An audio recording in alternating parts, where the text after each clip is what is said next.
You're listening to the Hawke Media Podcast, a podcast dedicated to helping entrepreneurs and executives crush the digital marketing game. Whether you're looking for techniques and strategies or tools and resources, you've come to the right place. Let's get into the show. You're listening to HawkeTalk. I'm here today with Suzy Batiz. How you doing? Wonderful. How are you? Good. Thanks for coming on. So always like to dive in. I assume that you weren't born and immediately like, I have to make my bathroom smell much better at 3 years old. They're like, this just won't do. So would love to hear like, where are you from? Where did it all start? Yeah, I love that you say that because a lot of people go, did you ever dream about this? I'm like, no, actually I didn't. Okay. It wasn't like a huge passion that you're like, this is my conquest. No. So I grew up in Arkansas. And grew up in a pretty, what we would consider poor to today's standards. Just, we made our clothes. The wonderful thing about growing up poor, though, is that I became very resourceful. Okay. So I didn't think about buying things. I thought about making things, which has resulted in me being a maker. But I grew up in a pretty dysfunctional family. My dad, bipolar alcoholic, my mother addicted to pain pills. They divorced when I was 10 and I was super excited. My dad was a rageaholic. So that kind of tells you right there what 10-year-olds excited that their parents are getting divorced, right? I was like, it's finally going to end. This is great. When you had that context that it wasn't normal, which is good, being like, it's not normal to have this in your household. Yeah. And I just want out. So my mom married my stepfather, which molested my sister and I when I was 12, from 12 to 16. I was married, divorced, and bankrupt by the time I was 20 years old. Married to get out of the house, started a business. I bought an old bridal salon and bought a bunch of old inventory. There was not enough inventory to actually, make money. So I filed my bankruptcy when I was 20.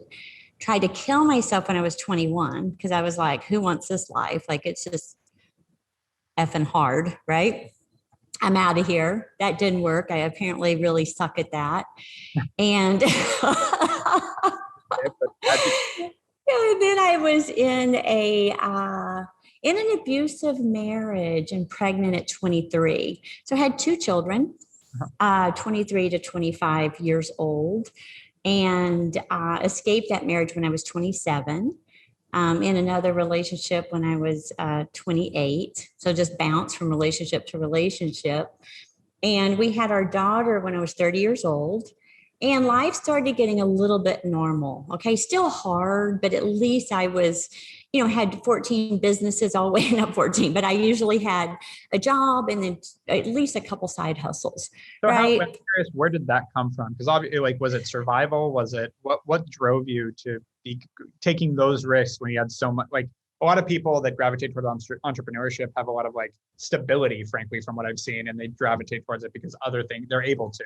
In your case, there was no stability and you still kind of gravitated towards the chaos of business too.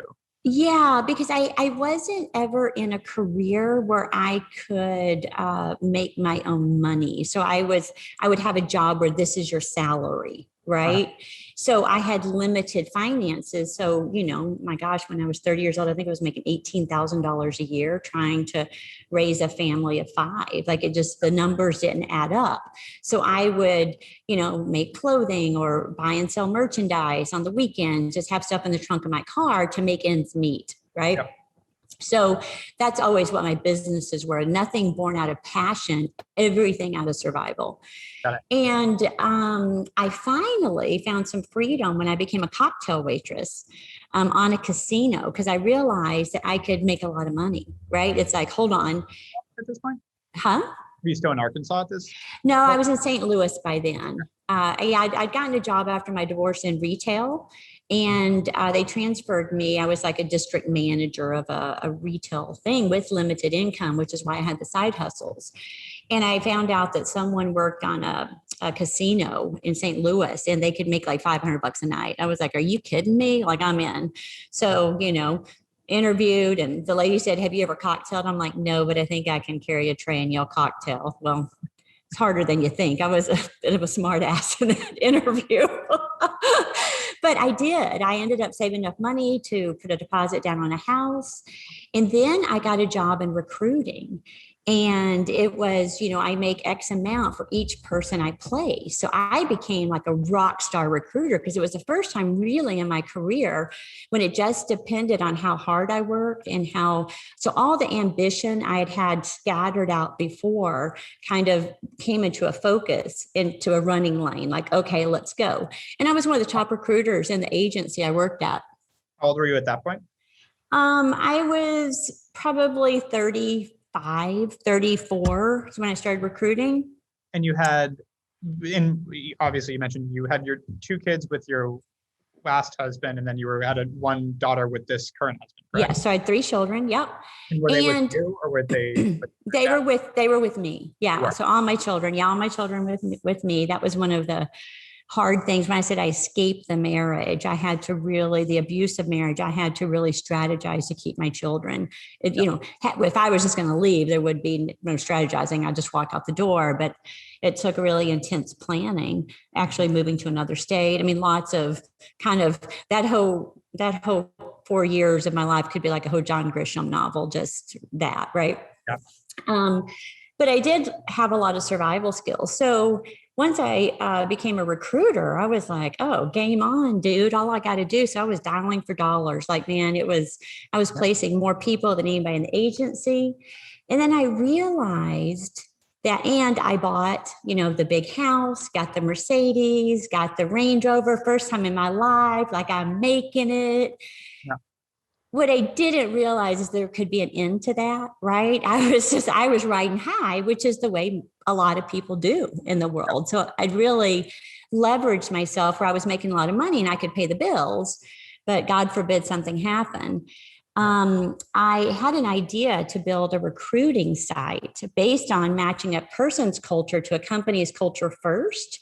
And then the technical skills down below. I called it Greener Grass, was in the final stages of getting $5 million in funding. Great idea. I had psychologists on board, all kinds of experts.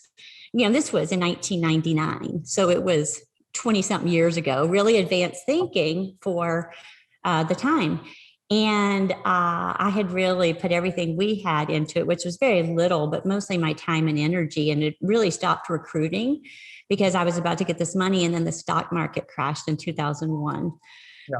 And there came my second bankruptcy. Okay. Now this one I didn't bounce up from so easily.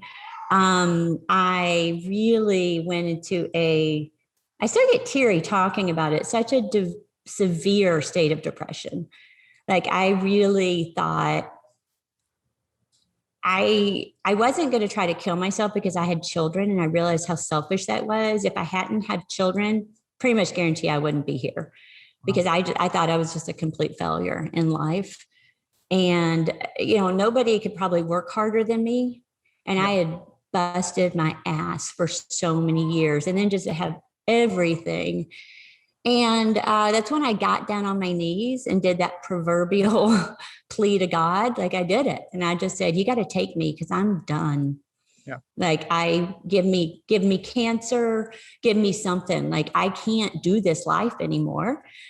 And then, of course, a couple of days later, I had this book on spirituality in my hands, Man's Search for Meaning, and then Byron Katie's Loving What Is. And I started a complete spiritual sabbatical. At that point, really going inside. And I found peace and happiness for the first time in my life. And I didn't need all of that external success to fulfill me that I thought I did before. Yeah, it's incredible how much entrepreneurs tie their own, self to their businesses. And when your business is struggling, it feels like your life is struggling. When your business fails, it feels like you died. Like it's actually a lot of biological studies around that and that chemical release that happens when your business is struggling. And it takes a lot of sort of soul searching and self-awareness to realize like it happens. It's not that big a deal. It doesn't mean anything, and to kind of move on with it. And I watch a lot of entrepreneurs struggle with that because chances are like the chances and the sort of statistics are you're going to fail. Like you're going to fail once, you're going to fail twice, but you're going to fail. So like you have to kind of come to terms with it. And it's, I think there needs to be more talk about that because there's so many people that do go through that and don't understand that it's just kind of par for the course and take it as some huge affront to their entire, again, self. Yeah. And what I found, it wasn't just financial failure. I was spiritually bankrupt, Yep. personally bankrupt. I was bankrupt on all levels. I remember I went to this hypnotherapist and he said, you know, your problem is you have no meaning in your life. And I'm like, what are you talking about? I have meaning. I have kids, Yep. you know, and he's like, no, you don't have any higher purpose. Yeah. And he gave me the book, Man's Search for Meaning. And that's when I started kind of, you know, opening up to, holy crap, I've been living so self-centered. And really, honestly, because I had so much pain, Erik. So what I found is pain, whether it's psychological, spiritual, or physical, can be all consuming. You want to talk about narcissistic, get somebody in pain. They're a narcissist. You know why? Because you're in freaking pain. That's it. That's all you can think about. Yeah, so I was in that much pain. Yeah, it's the hierarchy of needs it kind of correlates where it's like, if your needs aren't met and you can't just be comfortable, you're not going to care about higher purpose and all these things. Like you care about just living at that point or not, as you've mentioned, like it becomes hard to come to terms with that. It makes sense. Yeah. And so you went through this how long did the spiritual journey go on for? About 4 years. So I started like faux finishing and then helping do a little interior design. I was doing enough business to where, you know, I was contributing to the family, but I didn't have any of the drive that I had before. It was absolutely opposite. I'm like, I could have just sat home by myself for 4 years if I hadn't had a family. And then I wrote a course called Inside Out, How to Create a Life You Desire by Going Within. And I had 5 women in the course. And I remember telling them about abundance. And I remember them looking at me going like, you just filed bankruptcy. Like you're teaching us about abundance. And I was like, oh, I guess I need to make money. And then the idea for PooPourri came to me and I've been on this journey for 14 years. So, I mean, yes and no. I mean, there's something to be said. So I spent some time when I was a late teenager in India teaching, and you realize that living in abundance isn't necessarily financial because some of the poorest people in the world live with a feeling of abundance because and it's a little bit of expectation reality thing where it's like, if you don't expect to have, you mentioned it, a fancy house and a Range Rover, if that's not what your bar of success is, and your bar of success is waking up every morning with a smile and being healthy, you can feel like you have abundance without really any material anything. And so completely. Yeah. So I do think that you can be going bankrupt and live in abundance at the same time. And I did. I was literally happy for the first time in my life. I knew abundance was an inside job. Like nobody had to preach it to me. Like I felt it and I knew it. Yeah. You know, and that was it. It was like, I know where it lives. It lives inside. It has nothing to do with all that external shit that I've been trying to claw onto for so many years that, you know, the beautiful divine middle, there's a book by James Hollis, I think, called Middle Passage. It's so good. It talks about how like in the middle part of our life that we will create, either we create or you know, we could get into a big philosophical thing here, but basically a lot of us, I'll just say me, I found myself really pushed up against all of those things that really weren't working. So sometimes the house has to be completely burnt down. It did for me to wake up and go, what have you been up to, sister? Like I didn't even realize what I'd been up to. Yeah, I think it's easy to get on sort of the hamster wheel where it's just like you go to the next thing, you're doing it, you're running the program. And sometimes people are lucky enough. I feel one of those people that like that hamster wheel for me has actually been a positive thing and I've enjoyed it. But I see like there's just a momentum that happens, good or bad, that you just kind of keep going down this path until you have something that kind of knocks you off course, which can be, in your case, a good thing, it sounds like. Yeah. And I was on the hamster wheel to avoid what was going on inside me internally. You see, it's like, why are we on the hamster wheel? Yeah. I'm on the hamster wheel now, you know what I'm saying, doing podcasts and doing business from a completely different place. Yeah. I know that this podcast is not going to make me. I'm grateful, you know, for talking to you, but I know that this isn't going to make me any more of who I am already. Yep. I'm very clear about that. Yeah. No, that's great. And so I'm curious, during that 4 years sort of soul search, like when did you really find that happiness? Like when did that kick in? Like how long did it take you to really start to feel that? So I got the book, Man's Search for Meaning, and I read that. That was a little opening. And then I started studying religions for about 6 months. I started diving into, I was raised really conservative Christian, Church of Christ, which basically you're going to go to hell for anything, which never made sense to me when I was young. I would question it and got even in more trouble because you just can't ask questions like that. Or you're going to go to hell. Exactly.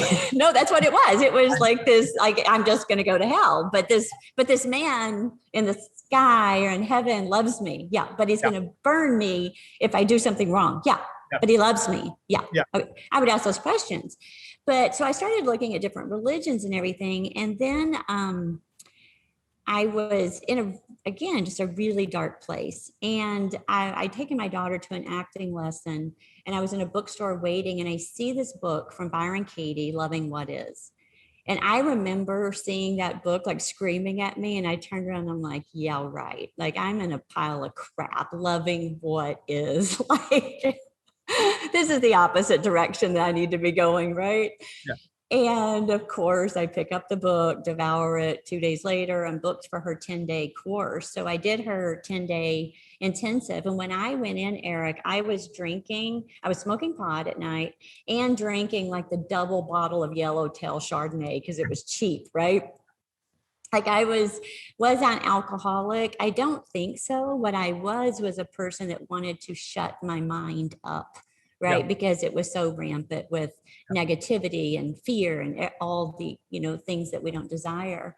Yep. And I walked out of there 10 days later and was actually sober for a decade, just zero desire, happy within my being.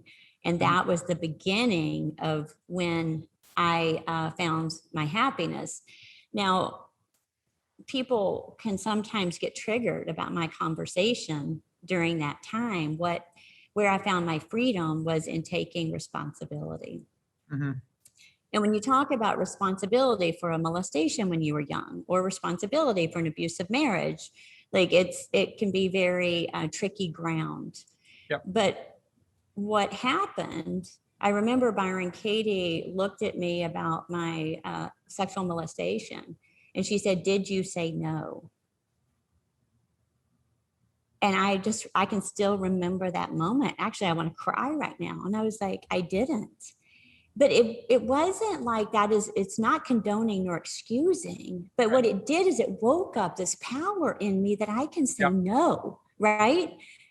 So that's what started happening. As I started questioning these beliefs, I started realizing, hold on, I contributed to some of this. And then I started taking responsibility for my life, 100% responsibility, which is a radical path. Yeah. But that's where I found my freedom. And it's such a hard topic. So I love that you say that, because, and as someone that frankly hasn't had to struggle that much, so it's hard to come from me too, but from what I've observed, that ability to sort of take out the victim side of that mindset of like, something happened to me. And it's like, well, what, because things happen to everyone, that is part of it. But like, where is your power in it? And keeping that power just goes so far in every situation. Yeah. So that was the turning point for me that flipped my entire life upside down. Because prior to that, I was like victim. This always happens. I can't get myself above ground. I can't, it was like this, the hamster wheel was my victimhood. And me trying to think money's going to get myself out, or success is going to get me out of this feeling of worthlessness and, all these internal feelings I had, that something outside me, whether it's God, money, sex, whatever, something's going to help me feel complete within myself. And once I started taking ownership of my part, even if it's a sliver, it's when I began to find my freedom. And then it was like, oh, game on. I know the recipe now. Start taking responsibility and clean this shit up, and let's go. And it's fun from there. So did you go, after those 4 years, did you go right into PooPourri? Was that like, how did that come to be? Yeah. So I did this course and then realized that. And then probably maybe 6 months later, I was at a dinner party. Mm-hmm. And my brother-in-law said, can bathroom odor be trapped? Because there was a small bathroom. There was one bathroom in a really tiny house. Mm-hmm. And we were talking about someone's thinking of the bathroom. And I swear, Erik, like the room went into high def. Yeah. I got chills up my arms because my hobby for 20 years had been essential oils. Oh. And I just said very clearly, like, I can do that. Like, I just saw it. I was like, oil floats on water. Like, I can create a barrier. And it took me 9 months. And then I just started mixing in my house. Not one person thought it was a good idea. That's typical. Yeah. Like, it didn't matter. It didn't matter. I saw the vision. I knew I could do it. Yeah. And it was just the 9-month period in between of me figuring it out. I still didn't think I'm going to make a product and be the poo queen, like none of that still. It was literally like, can I create what I saw? Yeah. And worked and, blended and harassed all my neighbors and family. And one day, 9 months later, my husband walks out of the bathroom and he was over the oils and the testing and my kids. And they were just like, oh my God, you are insane. Yeah. And he walks out of the bathroom one day and he just goes, oh my God, we're going to be millionaires. Yeah. And I go, what are you talking about? And he goes, you realize what you've done? Like, you've taken the smell out of, his words were shit. He was like, you've taken the smell out of that. And I was like, it works. And then I sent it out to a few friends that had been, testing it for me, and built a quick website and literally did $1 million my first year with a $5 product. Started hosting. Would love to know, like, how did that kick off? And that was in 2007 to 2008. So I built the company during the recession. Yeah. And one of the good, some of the things that I had was an inborn optimism. Mm-hmm. I had an addiction to hope, because when you've had a hard life, like, you need hope. Okay. Yep. You can become addicted to it, where, for example, during my second bankruptcy, I hoped something was going to come along. I hoped something was going to come and save me. It didn't, right? Yeah. So that it can become unhealthy addiction. But right. The beauty of having a hard life is I always had something to try to hold on to. So during the recession, people would say, look at what's happening, look at how horrible. And I kept blinders on, and I would say, my reality is I'm abundant. And it was true. It wasn't like wishful thinking. It was like, I'm going to focus on what my true story is versus what everybody else is saying. I'm not going to get into fear constructs here. It's really true. It's like, I'm not going to buy into it. I get your business is failing. Mine's good. So I kept like these blinders on and kept really focused. And then what I realized is when people tried the product, they bought it. So it was just a game of, can I get the most samples out that I can? And then people, buy the product. And how did you, $1 million in your first year, coming from not building something like this in the past, is really impressive. So like, was it doing, virtual, like, there was no Facebook ads in 2007 and 2008. So where were you sampling? Where did you go to get that distribution? Yeah, such a good question. So I built a quick website and sent it out to my few friends and said, would you mind telling other people about it? So they started ordering a little bit online. I would hear that there's a radio announcer doing a live event. So, my husband, or me would get on our, car or motorcycle and drive over there and just try to get the product out. So our first big hit was somebody, Lex and Terry, which was a syndicated show, talking about it. Yeah. So we got a few orders there, but then one of my friends called and said they had a friend that has a store, and would I sell them PooPourri? So, and I said, well, how do I do that? And they said, well, he has to buy the product at half price. So I doubled my price. I was selling the product for $5. I doubled it to 10, so I could half price it, do a 50% reduction for wholesale. Did my, bought my first order there or delivered it. And were you making house still? Were you working out of? Yeah, I had found a manufacturer that that told me that they would make 1,000 bottles. I'm still with them today, 15 years later. Oh, yeah. Amazing. But they took an investment in me, and I really stayed loyal to them as well. We've grown a lot together, but they told me they would make 1,000 bottles. And I remember thinking, well, hell, 1,000 bottles. It was a lot of money because I started with $25,000. So, and I thought, well, hell, I'll put them in the trunk of my car and sell them if I have to. Right. So that was my backup plan. It's like, I can sell 1,000 bottles if I stand out here on the street, I'll be okay. So I made 1,000 bottles. I did focus groups at Starbucks to see how the design was. I would go in and go, which bottle do you like? And I learned later there were focus groups because I didn't know any of this, right? I would just say, which bottle? And I'd go in and go, which label? They go, what is it? Doesn't matter, just which label. So that's how the design for PooPourri, the first design came about, was these small little, I thought if you can afford a $5 cup of coffee, you can afford a bathroom freshener at this price, right? Yep. So I create a small website. The first store buys it. The next day I get another call saying, hey, my friend Harold at his store bought it. Can I buy it too? And then it just kept going word of mouth. Wow. And this is one of the important things, Erik. I have so many entrepreneurs coming to me all the time. And I say, don't stop at good. Make your product great, because we don't talk about good things, but we definitely talk about great things. Yep. You know, and what I say is, like, if I said, they said, hey, you went to a new restaurant last night. How was it? And if I go, it was good. Like, you're not going to go. But if you go, oh my God, it was great. They have this appetizer that does this and this entree. It was incredible. Well, you're going to go. Yep. So the old thing about the word of mouth advertising is really true, but it's only true if it's truly an exceptional solution to a current problem that we have. Right. Yep. No. So I had the luxury of that, and people loved it. It was fun and funny. I made it humorous because I saw people, when I would talk about bathroom odor, they would back up, you know, at least 8 inches physically. Like, and I was like, hold on, it has to be funny, because people don't even want to talk about this. So that's when I adopted the name PooPourri, spritz the bowl before you go, no one else will ever know. It helped soften the subject. Yeah. No, you had to have fun with it. So would love to know, so the past 14 years, was it just all up and to the right? The business was easy, everything went well, or how has it been? I say that very facetiously. Yeah. Okay, good. Yeah. People, I'm like, oh my God, I've been through. What's really fun though, and what I teach in Alive OS, is that your external world reflects your internal world. So whenever you said, when your business is struggling, you're struggling internally, I would say you're probably struggling internally, and it's reflected in your business struggling. Do you see?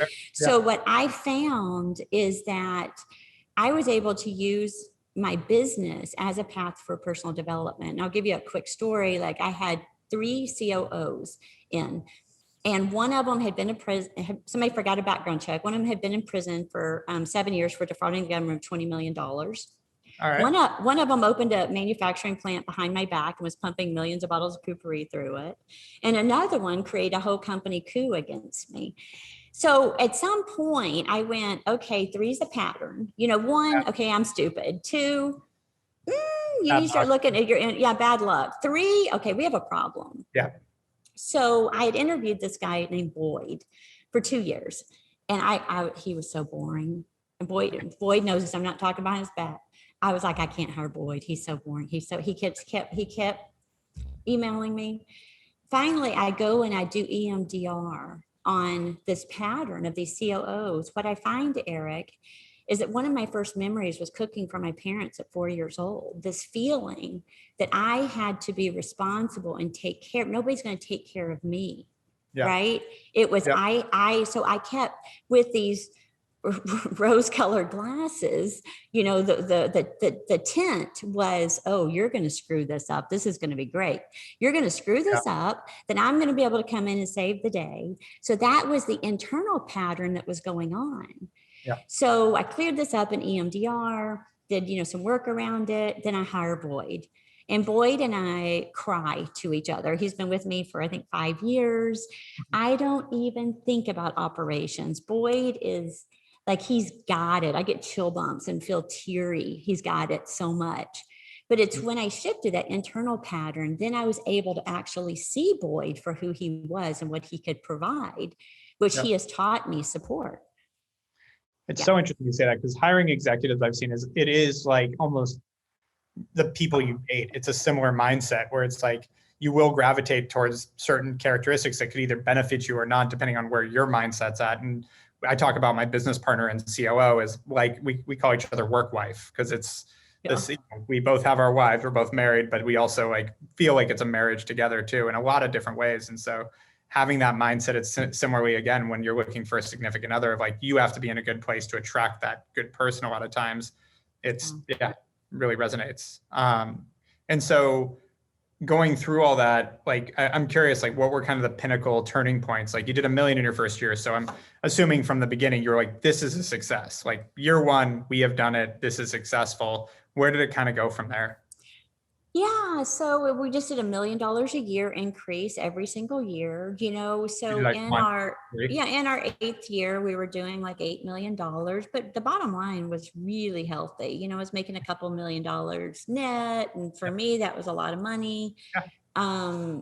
And really had taken on no investors or anything. I just kept stockpiling cash.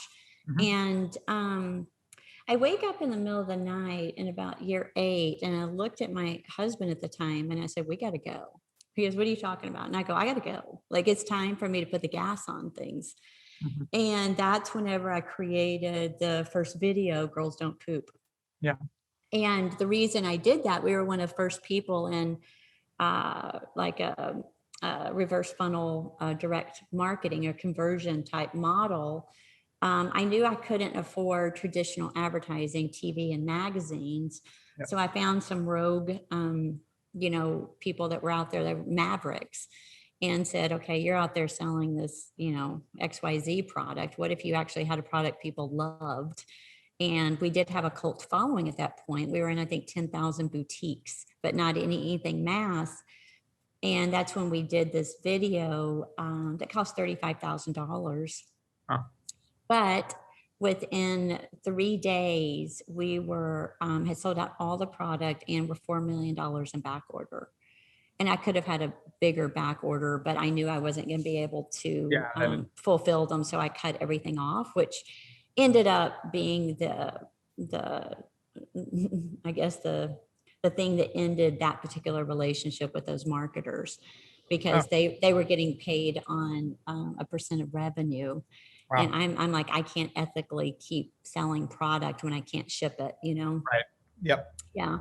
So that happened. And then, and people were like, oh, what a great problem. It really destroyed our company for a couple of years, I got to tell you, because our systems weren't integrated. We didn't have the staff internally to handle the kind of business and exposure that we had. And we also didn't have the distribution, right, Erik? So it's like we became a global sensation with 10,000 boutiques selling it. Was that 2016? What year? It was 2013. 13. Oh, okay. It was about 7 years ago. Yeah. So we were one of the first 5 viral videos in consumer products. Back then you'd had Old Spice, Blendtec. I think there was only a few that had ever. Dollar Shave Club was then. Well, that was after that. Yeah. Okay. Got it. I think theirs was a year or two after that. They were beginning of 2012. Oh, were they? Yeah. Oh, okay. I don't know. Yeah, we'll have to look. But I think ours was 2013. Got it. So we, but what really hurt is I didn't have a digital team set up. Mm-hmm. We didn't have distribution, any retailers. And it really took us about 3 years to get back from that big wobble. Even though sales were increasing, we were really hemorrhaging inside. So it took us a while, and then getting into big box retailers was a completely different game then. So, we had all the growing pains of being a small boutique brand, but hiring big CPG people and fighting internally. Yeah. So all of that happened. Got to go through all that. Lots of growing pains. Yeah, and I love that you're saying this, because people I'm sure from the outside, you had a viral video, everything went well. And again, I know this about Dollar Shave Club too, where it took them forever to catch up after that video. Yeah. You don't expect it. Like, you expect some good results. That's why you would make a great video. But like, when it goes insane, it's hard. Like, it can actually collapse a company, because you can end up doing things that are not cost effective to try to keep up, that end up actually putting you underwater too. Like, it's really hard to stay efficient and grow like that. Completely. And you have to realize, I remember the year before that, I was laying on the beach on Maui, because before that video, I took like 10 to 12 weeks a year. I'd either go down to the jungles in Peru doing ayahuasca, Or I was laying on the beach in Hawaii, but I took a lot of time off. And I remember reading this Harvard Business Review article, and it goes, you're 7 years old. You've hired your friends and family, anybody that would work cheap. And now and I was like, oh, right. It's like, that's it. I'm 7 years old. I've hired people that could work cheap. I need experts now. It was that. We're 7 and I kind of want to read that article because I haven't heard about it. Yeah, I'll have to send it to you. But it's, I hate being so predictable, but yet it was like, holy shit, this is me. And so I didn't have the experts on staff. That's what I realized though, is a lot of us are not reinventing the wheel here. Like many people have been through it. Different product, maybe slight nuance of the product, but like a lot of the path is very similar. Completely, every time. Yeah. And then even I read later, Clayton Christensen's The Innovator's Dilemma. Have you read that? Yeah. Yeah. And I realized that I had done exactly what he said. He said at the beginning of innovation, you are impatient for profit and patient for growth, which I was. And then he said, then when the Me Too's come out, you flip it. And that's exactly what I did. And I remember going, that's exactly what I did, because I was stockpiling cash. So then by the time I needed to put the gas on, I didn't have to get investors to do that. I had the cash to fund our next phase of growth. Yep. Right? Yep. Makes sense. And so that puts you, so you got through that growth and that headache in about 2016. What kind of happened the past 5 years? The past 5 years has really been, really internal struggles within myself of being burnout, yet not wanting to give up control. And, it's my baby, and seeing people come in that have different ideas about the brand and the company. And I was so protective. So me really growing within myself to realize that the brand is going to be okay, and I think really the every year it's, tackling a different version of fear, whether it's the economy, whether it's like, I'm so much better. I do believe that all the plant medicines I've done have helped me with fear. But for example, last year, first quarter, I lost $4 million bottom line because a big retailer canceled a $16 million order during the pandemic that I'd already produced goods for. And I remember feeling just a little, it was funny. I felt just a little like, oh, thank goodness I can lose $4 million and I'm okay. Yep. But I did naturally go, I wonder what new wants to arise here. And I had just had surgery and I was on timeout for a month. And my assistant comes in and she says, I can't get you any hand sanitizer. And I'm like, why? And she said, it's all sold out. So I called my executive team and I said, hey, how quickly can we get in the hand sanitizer business? And from that moment to being on shelf was 6.5 weeks. Wow. It was a miracle. So we sold millions of dollars. In September of last year during the pandemic was our biggest month in company history. Wow. So instead of like, I've learned, and I guess you do learn, right? You learn how to handle the fear and just kind of go, okay, that sucks. What new wants to happen now? And that way you can shift and move. When in the past, I spent a lot of time in fear, like, oh my God, I've lost money. We're going down, like that just wasn't even a response anymore. It was like, okay, let's go. What new wants to happen? Yeah. But really what we've done is, I think the company suffered a lot in the past 3 years because of I was burnt out. I didn't want to do it anymore, yet I wasn't willing to let go. So I finally, during my surgery, hired a consultant CEO. He came in and I'd first given it to one of my team, one of my people that had worked with me for 8 years as executive. She wanted to try. She tried for about 3 months and she's like, I'm so clear I don't want to be a CEO. I can do it, but I don't want to do it. I'm like, great. So we hire a consultant. And I realized for the first time in a number of years, I was able to breathe. And I was like, oh my God, I'm good at business, obviously. I've got a, debt-free, profitable company. Yeah. It doesn't come without a level of stress, right? It's like my genius is really in creativity. So as I hired a new CEO, so he was in last September, he came on board full time. And I've been able to now develop, we're doing a whole new massive campaign in this summer for Poo Pourri, and I've been spearheading that, and I've just been so freaking happy. So you've been able to bring on a CEO and now just focus on the pieces you want to and not stress about the overall, so to speak, and can just do the things you love to do. Completely. And I wish I would have done that earlier, but I couldn't. I couldn't let the control go. Again, internal process, right? It's I don't think everyone's, but it's a lot of people's dreams that are running a company. It's the exit is one, which did you end up taking on any outside money ever? Yeah, so that's amazing. Never. Yeah, I think people realize that if you can avoid it, it's awesome. And I say that as someone that invests in a lot of other companies, but we're bootstrapped, and being able to make the decisions you want to make and can run the business the way you want it. Back to that, like you were making $2 million a year before you went into growth mode. Like that's plenty. You're not left wanting anything at that point. And so now to grow it, you're able to do it your way, taking money off the table. That just means you have to go invest it in something else, but you get to run, the biggest, I guess, poop focused company in the world at this point, probably. Yeah. And, actually that's true. And that was by strategy. So a few years ago, I had this big plan. I was going to become Pourri and Company, and I was going to have, room Pourri, baby Pourri, pet Pourri, poo Pourri, and I was in Copenhagen. I had hired DDB in Copenhagen because I loved the way they had done an execution of a brand. And I flew to Copenhagen, and this beautiful lady at DDB says, "I have a question for you." And I'm like, "Yeah." And she says, "Well, you're bootstrapped, so you have limited funds, right, for which to grow your company. Why aren't you interested in becoming the Band-Aid or the Red Bull of the category you created, rather than all these other products?" And I was like, "Oh my God!" So she is really to thank. Awesome. For that strategy. I cut all the other brands because I'd been playing around for years with lots of other products, and then just like laser focused on gaining shelf. And we've had major, like $50 billion company competitors that we just beat. Yep.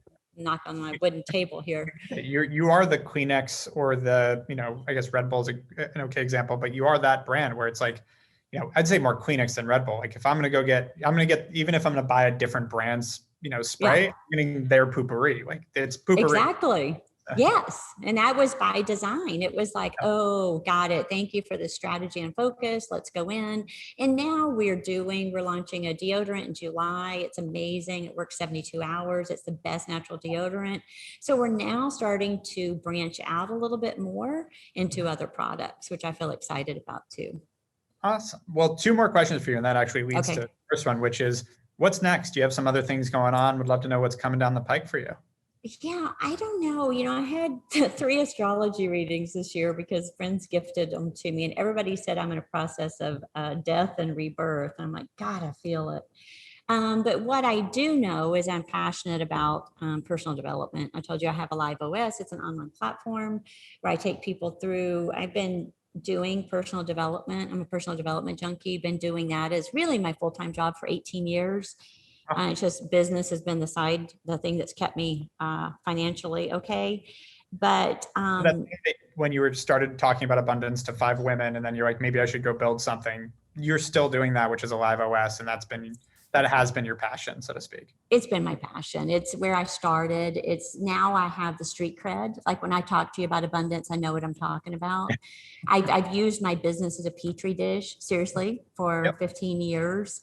I'm testing these principles on millions of dollar decisions. This isn't like I'm just some 20-year-old that made this up and is going to tell you about manifesting. It's like, no, this is what I did. And I feel really passionate about that. But I also, I've been toying around with next year. Well, right now I have 4 other brands I'm creating some sort of incubator type thing, because I'm not going to stop. I love creating brands and I love birthing ideas. What I don't like doing is running them. Yep. Which you have operational people around you now. It sounds like that if it does go, you can bring that in. Yeah. So that's what I'm looking at, is how can I structure my life where I do just what I want to do. And, and then we go on from there. I don't know what else is happening. Yeah, no, that's great. And so last question, as someone that, for lack of a better term, you've dealt with a lot of shit in your life. What would your one piece of advice to be for someone that's really trying to go through their own stuff and, wants to make it in whatever that vocation is, whatever that focus is, really wants to get to the highest level? Yeah, I think someone had given me, in my first bankruptcy, I went to go borrow more money from the banker. And the banker said, he had been bankrupt several times. And he said, really successful guy in Arkansas, but he said, realize when the number one key in business is realize when you have a rotten fish. And when you do, throw it overboard and never look back, right? Except I would change that. In that, whenever it's really good to recognize when something's not working. And when it's not working, instead of throwing it over, never looking back, I say, do look back. Look back, harvest what you learned. The story of Slack, you've heard that story. Like, it was a gaming company. They went through and said, what's left? Okay, well, this. So harvest your learnings and what you have as fertilizer, and use that to move forward, because you're always going to have hard shit. You're always going to have difficult shit. It's just varying levels of it. You're not going to not suffer. It's what makes us grow. So you might as well get comfortable with it. That's my favorite line. It's like, just know that if running a business is a shit show, it's going to be and if you accept that, then the emotional hit is so much less, because it's like, we have this crazy thing happening. Well, yeah, we run a business. Of course that's happening. Something's going to happen. So, and then you can just deal with it and take the kind of emotional, the panic, the stress goes away, and you can actually enjoy the process even when it is a bit crazy.